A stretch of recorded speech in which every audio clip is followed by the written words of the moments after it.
शैक्षिक सम्मेलन संत श्री भोलाराम जी की देवरी गांव रतगुड़िया में आज हमारे बीच में संत सानिध्य के रूप में उपस्थित मैं रमेशदास जी देवरी धाम के पीठाधीश्वर, हमारे बीच में देवरी धाम के उत्तराधिकारी रामदास जी शास्त्री युवाचार्य, जिसका अभिभाषण अभिभाषण हमने सुना।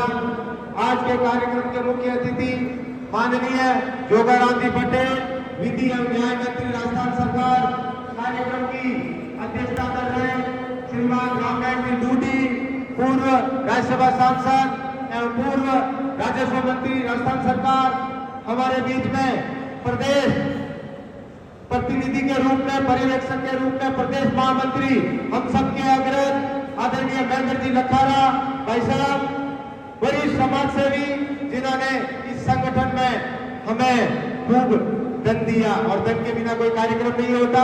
हमारे प्रदेश सम्मेलन में, हमारे जिला सम्मेलन में और जब भी हम इनके पास गए इन्होंने हमें कभी धन की कमी नहीं आने दी। आदरणीय पप्पूराम जी डारा साहब, जगदीश जी डूडी साहब, बहन सरिता जी, परमिला जी, शांति जी दागर और समस्त मंचासीन अतिथिगण, सबसे पहले तो मैं मंत्री जी का धन्यवाद ज्ञापित करना इसलिए चाहता हूं कि पिछली बार भी जब हमारा जिला शैक्षिक सम्मेलन कैरू में था तो आपने सर्वप्रथम राजस्थान शिक्षक संघ राष्ट्रीय को समय दिया और आज दोबारा एक साल बाद में जब हमारा सम्मेलन आया है तब आपने पुनः सर्वप्रथम राजस्थान शिक्षक संघ राष्ट्रीय के इस जिला शैक्षिक सम्मेलन में आप पधारे। आपका हार्दिक धन्यवाद, आभार, साधुवाद। मंत्री जी साहब से मैं नाम लेना भूल गया, माफी चाहता हूँ। पूर्व सांसद, हम सबके भामाशाह, हम सबके अग्रज, आपका भी धन्यवाद। मंच का विराजमान है। अब मैं अति संक्षिप्त रूप में मंत्री जी के सामने कुछ शिक्षक समस्याओं के बारे में अवगत करूंगा। सबसे पहले तो मंत्री जी को मैं धन्यवाद दूंगा कि वर्तमान में जो प्रधानाचार्य के स्थानांतरण आपकी सरकार द्वारा किए गए हैं उनके लिए आपका बहुत बहुत आभार, धन्यवाद, साधुवाद। लेकिन शिक्षा विभाग के अंदर बहुत लंबे समय के बाद में भी व्याख्याताओं के, वरिष्ठ अध्यापकों के, तर्कशाली शिक्षकों के स्थानांतरण आज तक नहीं हुए और सरकार को लगभग 2 साल होने को आए हैं। हमारे कार्यकर्ता उदासीन हो रहे हैं, थक हार गए हैं। हम आपसे अरदास कर करके हर जगह मिलते हैं, कहते हैं हमारा प्रदेश और शीर्ष नेतृत्व कई बार शिक्षा मंत्री और माननीय मुख्यमंत्री से बैठ कर चुका है, लेकिन अभी तक स्थानांतरण नहीं खुले। मेरा आपसे निवेदन रहेगा, आप राजस्थान सरकार की हर प्रेस कॉन्फ्रेंस आपके द्वारा ही आयोजित होती है, सब जगह आज सरकार का प्रतिनिधित्व आपके द्वारा नजर आता है, तो आप हमारी ये मांग रखिए राजस्थान के शिक्षक जितने भी हैं उन समस्त संवर्गों के स्थानांतरण खोले जाए। पुनः एक बार ये सारे लोग आपसे आशा भरी दृष्टि से देख रहे हैं कि आज मंत्री जी हमारे बीच में हैं और हमें यहाँ कोई वादा करके जाएंगे कि आपके स्थानांतरण अति शीघ्र होंगे।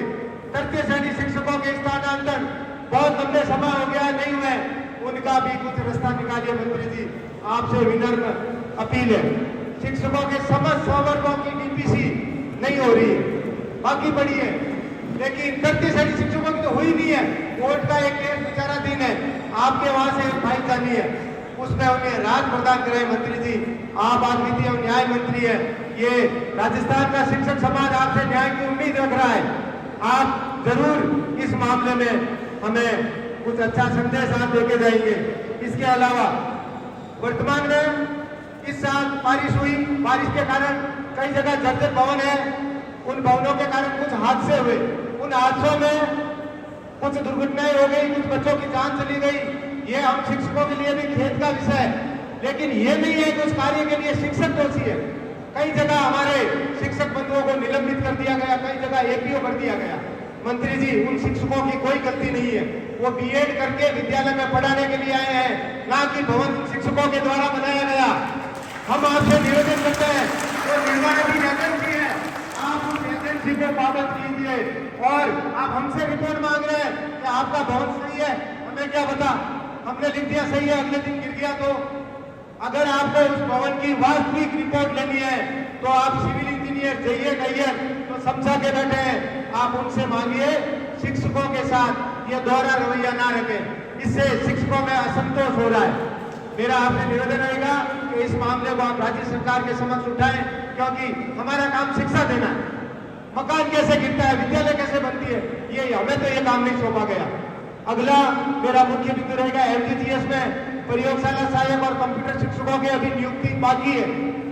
बाकी सब वर्गों के पद स्थापन हो गए, लेकिन 2-3 को छोड़ के अभी उनका पद स्थापन हुआ नहीं है। उनका परिणाम आ गया, उनका जिला लोक हो गया, लेकिन अभी भी उनको नियुक्ति नहीं मिली है। वो परेशान है, आप इस बाबत भी उनके नियुक्ति आदेश जारी करवाइए। अगला पदों पंचायत शिक्षक है, हमारी बहुत लंबे समय से मांग है। पंचायत शिक्षक और विद्यालय शिक्षक, उनको आप परमानेंट कर दीजिए, उनको आप परमानेंट कर दीजिए। आपका बड़ा आभार रहेगा। मैं आपसे एक बार हाथ जोड़ के विनती करता हूं कि राजस्थान के अंदर 70 से 80 हजार ऐसे कर्मचारी है जो आपकी और आशा भरी नजरों से देख रहे हैं।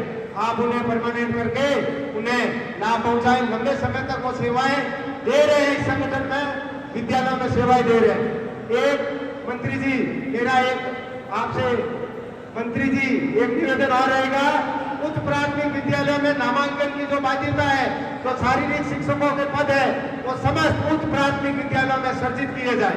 ऐसा नहीं हो कि 120 के नामांकन पर शारीरिक शिक्षक का पद स्वीकृत होगा। कहीं 120 भी हो सकते हैं, कहीं 200 भी हो सकते हैं, कहीं 2000 भी हो सकते हैं। मैं आपके विधानसभा क्षेत्र से आता हूँ, मेरे विद्यालय सालावास के अंदर 1200 के लगभग बच्चे हैं, लेकिन वहाँ शारीरिक शिक्षक का प्रथम श्रेणी का एक पद रिक्त है, स्वीकृत भी एक है और वो रिक्त भी एक है। तो स्टाफिंग पैटर्न की पुनः आवश्यकता है। जितने बच्चे उतने शिक्षक दीजिए मंत्री जी।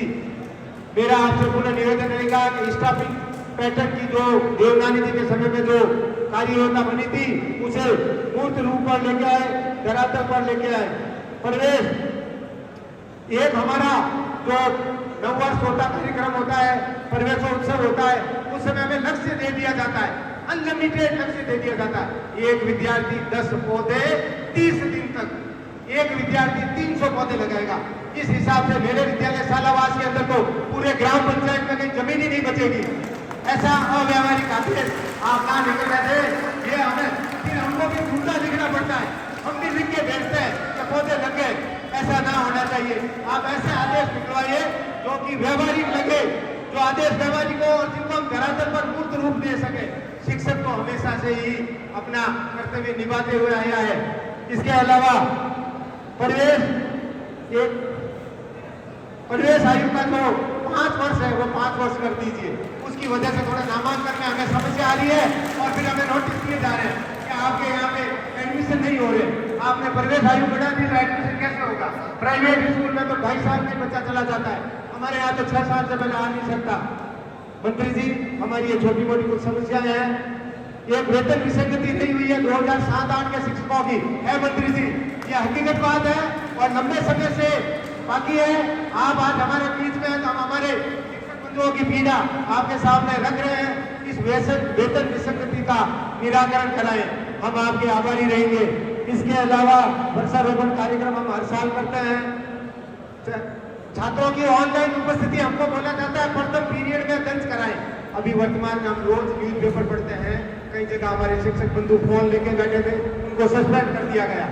हमें 11 बजे तक ऑनलाइन उपस्थिति दर्ज करानी है, हम कैसे करेंगे? फोन नहीं होगा तो एक तरफ फोन के ऊपर प्रतिबंध और एक तरफ 11 बजे तक हमको बोला गया उपस्थिति दर्ज कीजिए। हमारा शिक्षक बंधु जो कक्षा अध्यापक है उसके 2 पीरियड को ऑनलाइन उपस्थिति में ही चले जाते हैं। तो यह अव्यवहारिक आदेश है मंत्री जी, ऐसे आदेश आप पुनः प्रत्यारित कराएं। ये संगठन हमेशा आपका ऋणी रहेगा। हम सब आप 17 एक और अभी वर्तमान में एक और आदेश आ गया 17 वाला।